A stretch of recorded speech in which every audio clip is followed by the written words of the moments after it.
Over the deep, silent fjords of Norway, the mist clears to reveal the birthplace of a legend that would shake the world. The calm waters transform into the turbulent North Sea of the 9th century, where the prow of a longship cuts through history. Inside a longhouse, a warrior combs his beard, a quiet moment of vanity before the violence of the raids begins. Artifacts like this bone comb reveal a people who valued grooming as much as warfare, contrary to the myth of the savage. Ragnar Lothbrok stands on the edge of history, his shaggy fur trousers earning him a name that would echo through time. His ambition drew a new line on the map, leading his people away from the coast and deep into the heart of France. Loading their ships with stockfish and water, these were not just raiders, but explorers preparing for the unknown. In 845, the Seine River turned black with 120 Viking ships, a siege of Paris that brought a kingdom to its knees. Ragnar accepted Silva with a sneer, realizing that the threat of violence was often more profitable than the act itself. But legends end in blood. King Alea of Northumbria watches from his throne as Ragnar meets his fate in the darkness. From the bottom of the snake pit, the end comes with a hiss, blurring the line between recorded history and saga. Even in death, Ragnar smiles, delivering a final curse that would bring the wrath of the North upon England. His death transforms into a smoke signal, drifting across the sea to summon his sons for a vengeance that would consume a nation. In the forge, steel is born. The Viking sword was not just a weapon, but a masterpiece of industrial alchemy. The Ulfberth swords, made of crucible steel, were centuries ahead of their time, giving the Vikings a lethal edge. Ivar the Boneless, broken in body but terrifying in mind, sits on a throne of shields, sharpening his resolve. Hearing of his father's death, Ivar's eyes go cold. He does not scream. He plots a war of total annihilation. The great heathen army gathers, a montage of sails and spears uniting the fractured tribes of the north for one purpose. At camp, they play Hanefataf by firelight, proving that their victories were won by strategy, not just brute force. Carried on a shield, Ivar leads the army, a cripple who commanded giants, becoming an icon of fear. Landing in East Anglia, they unload horses, transforming from sea-born raiders into a terrifyingly mobile cavalry. Marching on York, the shield wall moves like a tank, a disciplined machine of war that crushed the Anglo-Saxon lines. King Ella is dragged through the mud to meet his executioner, facing the cruel smile of the son he wronged. The Blood Eagle ritual, seen only in shadow, marks the gruesome end of the king and the fulfillment of Ragnar's curse. An eagle flies over the dawn battlefield, a silent witness connecting the brutal myth to the bloody reality of war. Yet, they were pragmatic. A church becomes a storehouse. As the Vikings settle in, choosing survival over destruction, modern forensics examine the bones of the fallen, searching for the truth behind the sagas of torture and conquest. In his later years, Ivar ruled from Dublin, his intellect sustaining his power long after his body had failed. Archaeologists in Repton brushed dirt from a mass grave, uncovering the tangible remains of the great heathen army. From the chaos of the raids emerged the empire builders. Scandinavia unifies under a single blue banner. Harold Bluetooth stands in Jelling, not as a warlord, but as a statesman in silk, bringing civilization to the north. Master engineers, the Vikings built massive bridges like Ravning, connecting their kingdom with infrastructure, not just ships. Stonemasons carved the Jelling stones, intertwining Christ with Nordic vines, a visual merger of the old ways and the new. The Jelling stone stands today as Denmark's birth certificate, proclaiming Harold's conquest and conversion of the Danes. A warrior washes off his war paint in baptism, symbolizing the profound cultural shift from paganism to Christianity. Today, the Bluetooth icon on our phones glows blue, a direct link to the king who united tribes. Ancient runes merge to form the modern logo, reminding us that Harold's legacy of connection lives on in our technology. Canute the Great stands on the English coast wearing a crown that unites the Viking and English worlds. Playing chess with the bishop, Canute demonstrates the diplomacy and intellect that allowed him to rule a vast empire. On the beach, Canute commands the tide to halt, a lesson in humility rather than a display of arrogance. Turning to his men, he declares that true power belongs only to God, cementing his legacy as a Christian king. The North Sea Empire glows on the map, a web of trade and power that connected England, Denmark, and Norway. A silver penny spins, showing a cross on one side and a helmet on the other, the currency of a fused culture. In London, the Pax Nordica brings peace, as Viking merchants trade furs for wool, building wealth instead of war. But some look beyond the empire. In Iceland, the landscape is harsh and alien, a testing ground for explorers. Eric the Red, banished for murder, argues violently at the Althing, his fiery temper pushing him to the edge. Outlawed and alone, Eric looks west towards the empty ocean, forced to sail off the edge of the known map.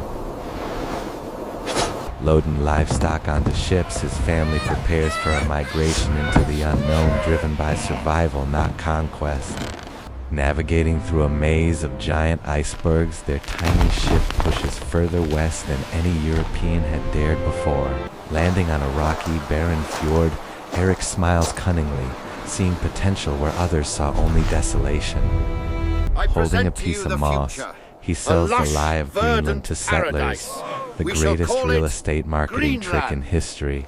Brattahlid rises as a functioning community on the edge of the world, smoke rising from turf houses in the cold. Inside, thick walls of earth protect against the freezing wind, creating a warm, dark home for the settlers. Leif Erikson stands on the shore, a sunstone in hand, looking even further west, driven by a quieter ambition. Inspecting a ship, Leif prepares methodically. He is an explorer, not a raider, seeking the land promised by rumors. The voyage to Vinland is rough and foggy, the crew nervous as they sail into the absolute unknown. Passing the desolate rocks of Helluland, Leif shakes his head, pushing onward in search of something better. The crew cheers at the sight of Markland's thick forests, a treasure trove of timber for the Greenlanders. So much wood! Finally, they glide into the shallow bay of Lanso Meadows, finding a beautiful, untouched land at sunset. Leif steps onto the soil of North America, tasting the fresh water and wild grapes, laughing with relief. Iron is smelted from peat in a clay furnace, a spark of industry lighting up the crisp autumn air of the New World. Trading red cloth for furs, the first encounter with indigenous people is tense, a meeting of two worlds. But a bellowing bull sparks chaos, turning curiosity into conflict as the Vikings realize they are vastly outnumbered. Freydis Eric's daughter fiercely defends the camp, slapping a sword against her chest, a legend of survival in the sagas. Departing Vinland, they look back at their burning homes. The American dream ends, the distance too great to sustain. Today, the grassy mounds of Lands O Meadows are silent, the only physical proof that they were here first. The map pulls back to Europe, where the final transformation begins. The raiders are becoming rulers. Rollo, the walker, marches beside his men, a giant who refused to ride, aiming to carve out a kingdom in France. Directing siege engines at Chartres, Rollo shows the evolution of Viking warfare from raiding to conquest. In 911, the rugged giant meets the delicate King Charles, a clash of cultures that would birth Normandy. Refusing to bow, Rollo's warrior tips the king backward, a comedic but powerful assertion of Viking pride. Squeezing into a tub for baptism, Rollo accepts the new faith, securing his land and his legacy. Drinking wine from goblets, his men speak broken French. The Vikings are fading. The Normans are rising. Wooden forts morph into stone castles.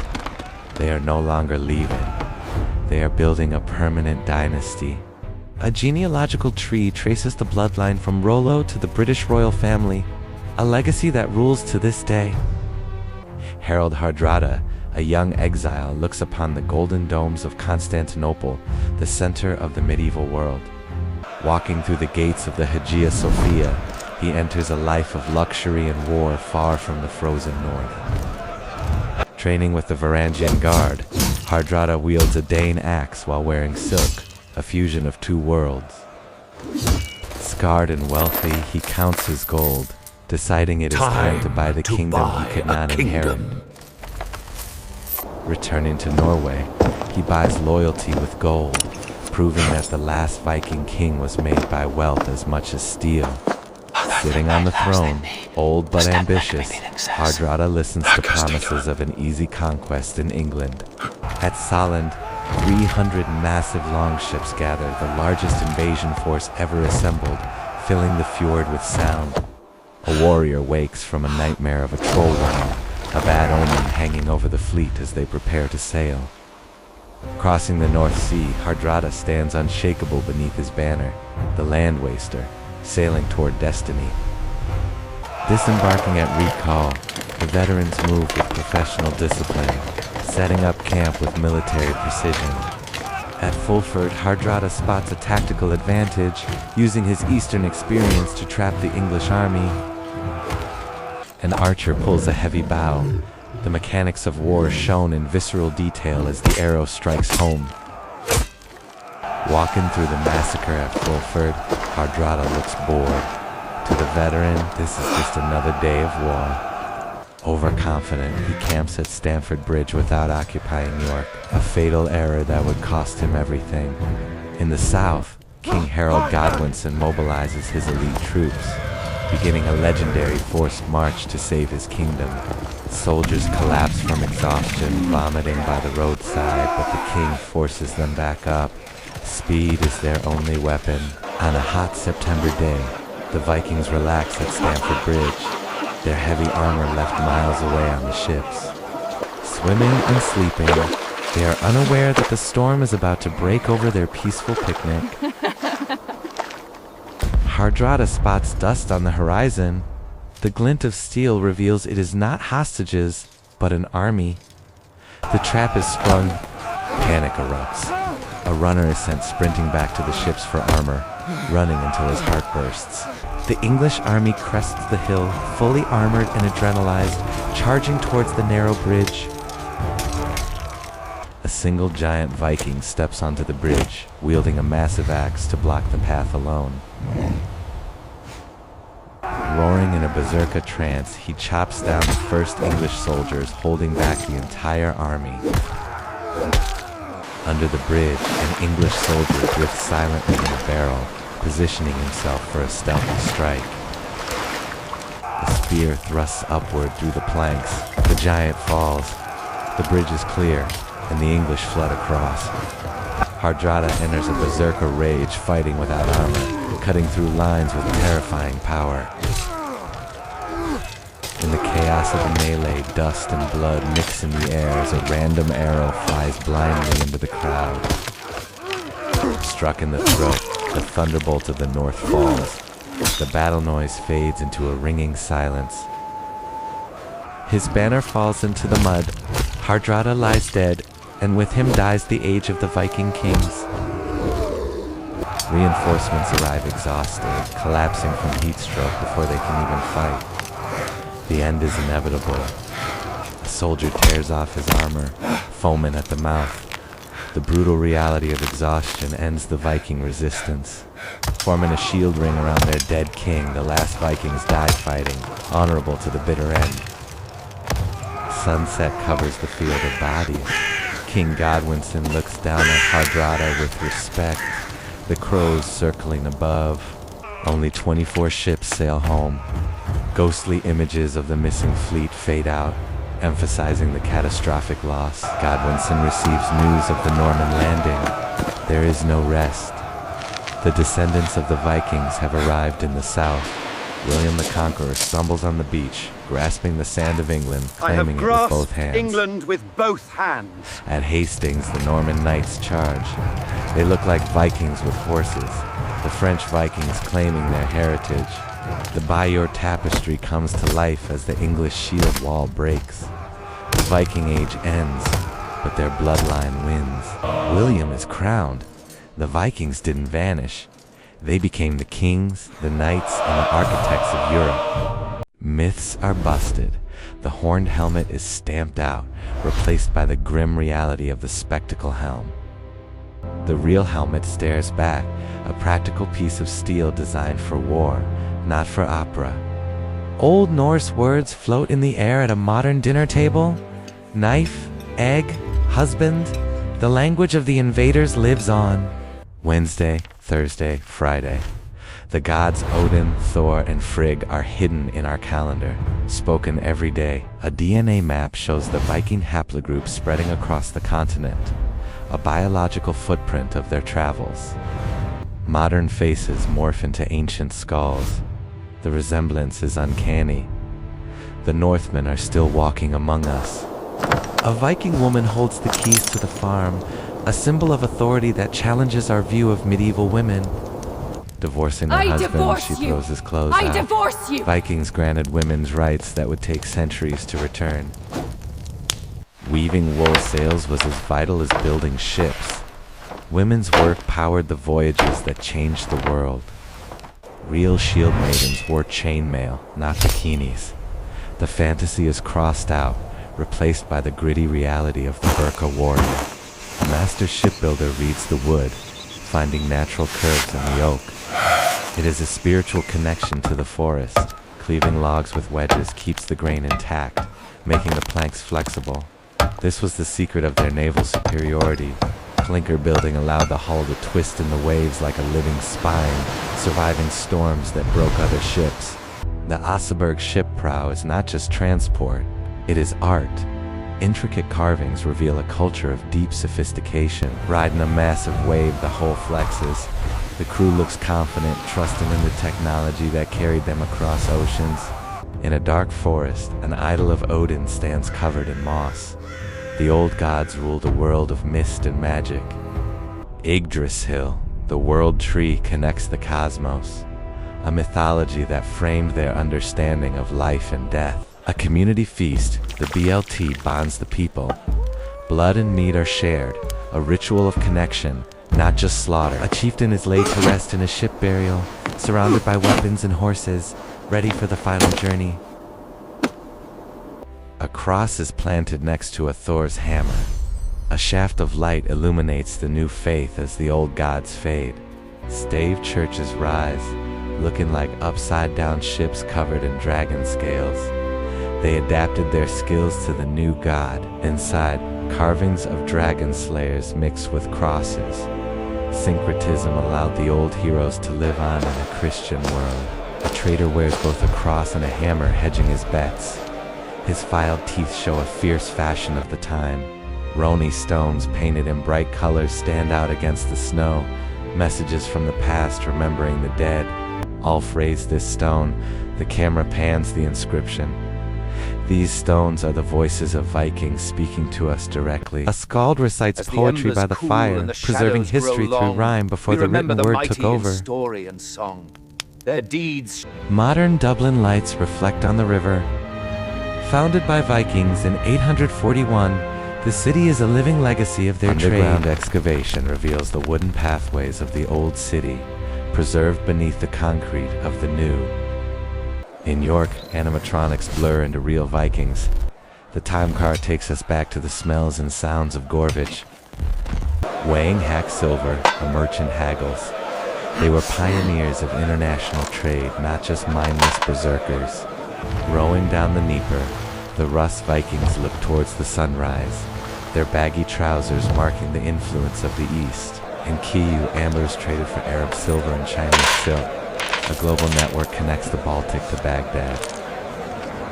Wednesday becomes Woden's Day. Thursday, Thor's Day. Shadows of the gods appear behind the words we use every week. At dinner, English families speak Norse without knowing it.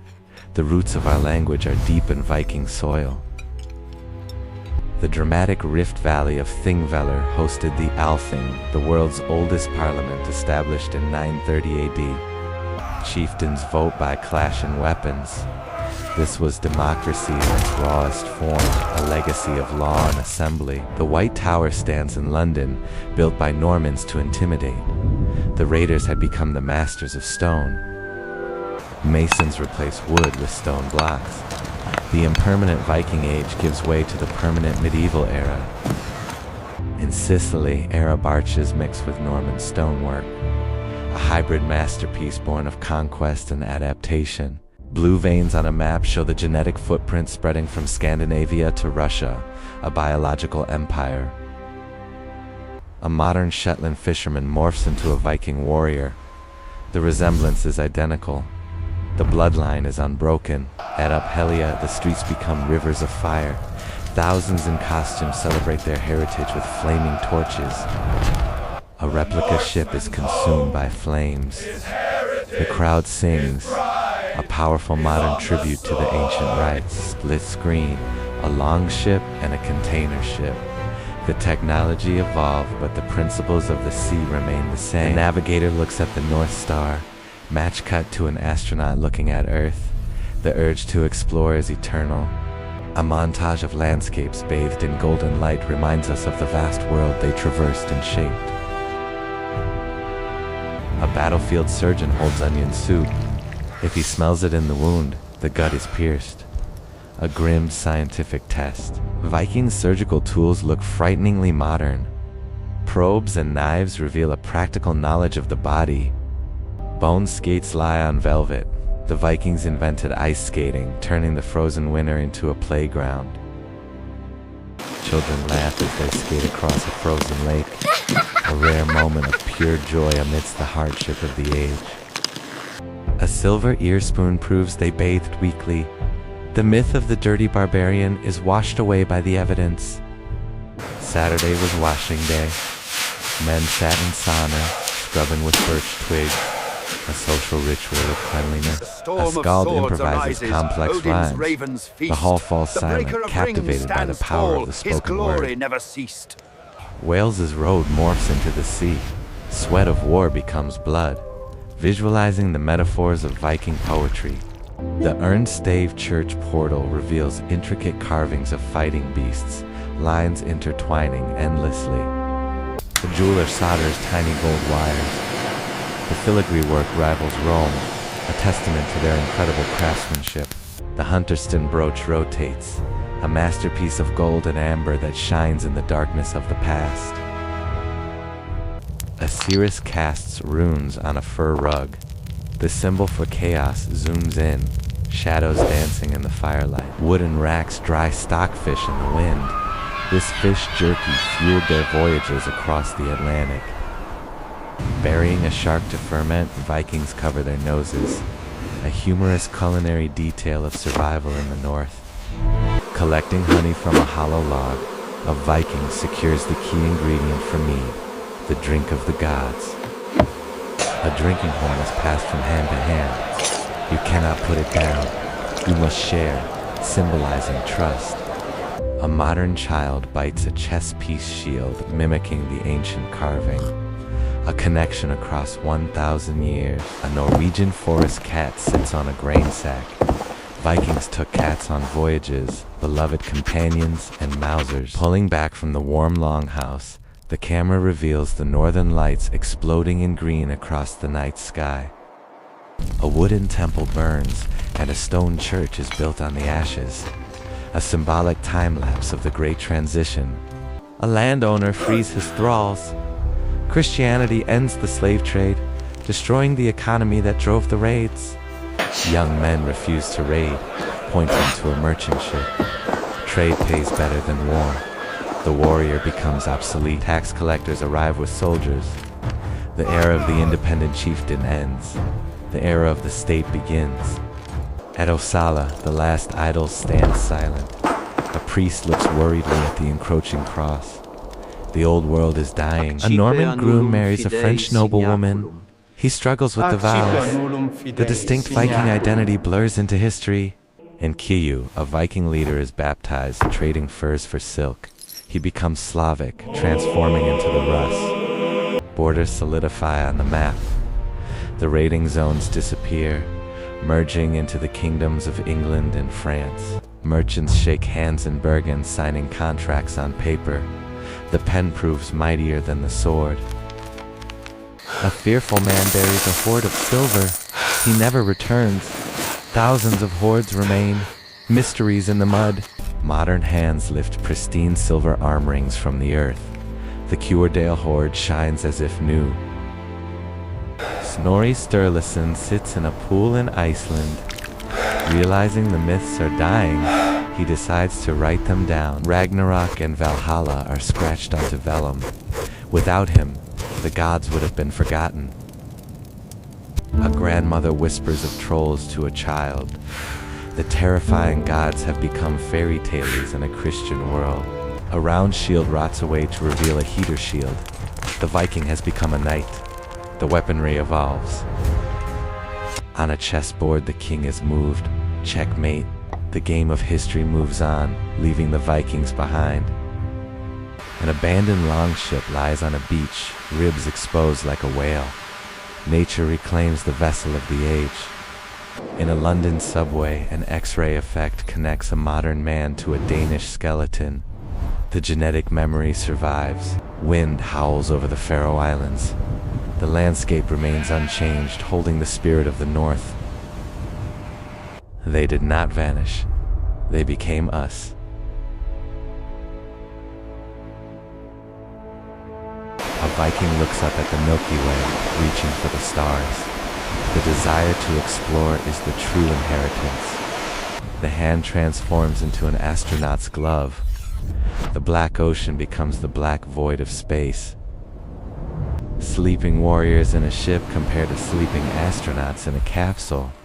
The human endurance required is identical. An Arov lights up the ghostly ribs of a wreck in the Baltic. The past waits in the darkness to be found. Ragnar stands on a cliff, looking at the horizon. Not fighting, just wondering. Ambition defined him.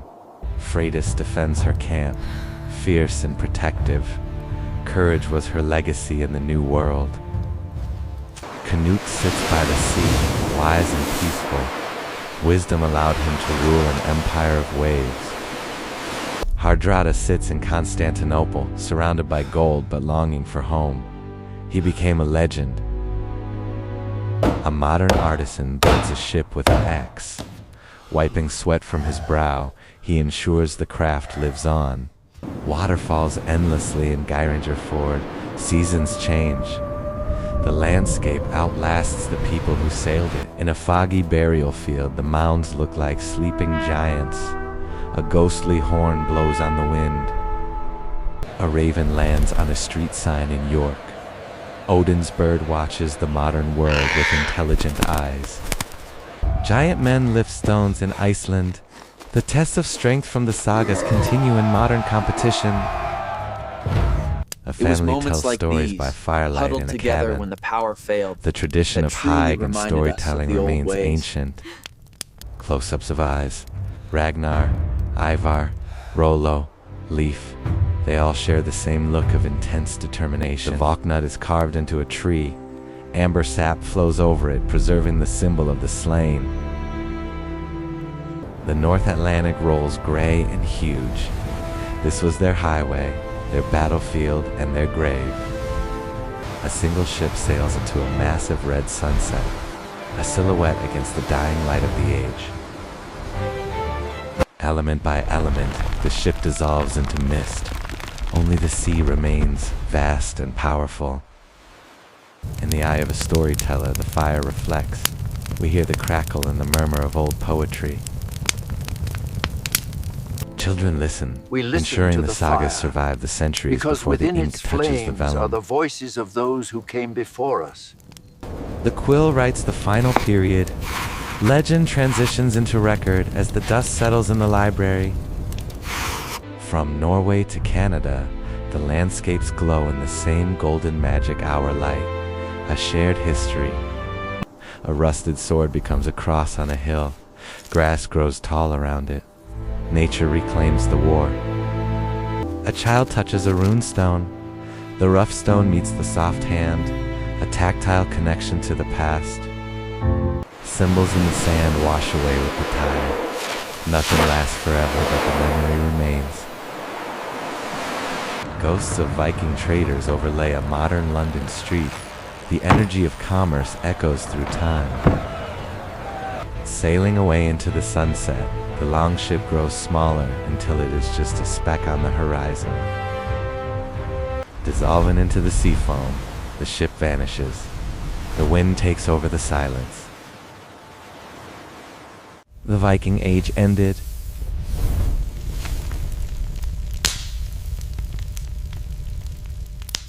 But their world is now ours.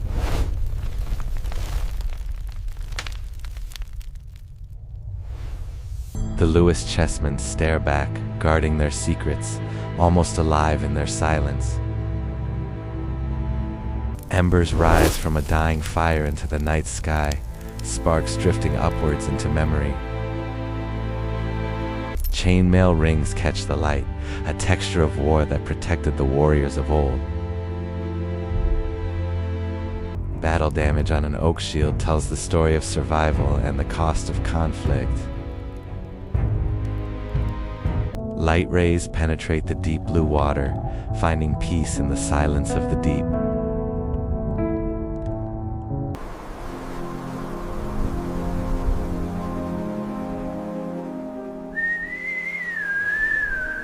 A single rune glows faintly, a final symbol of heritage before vanishing.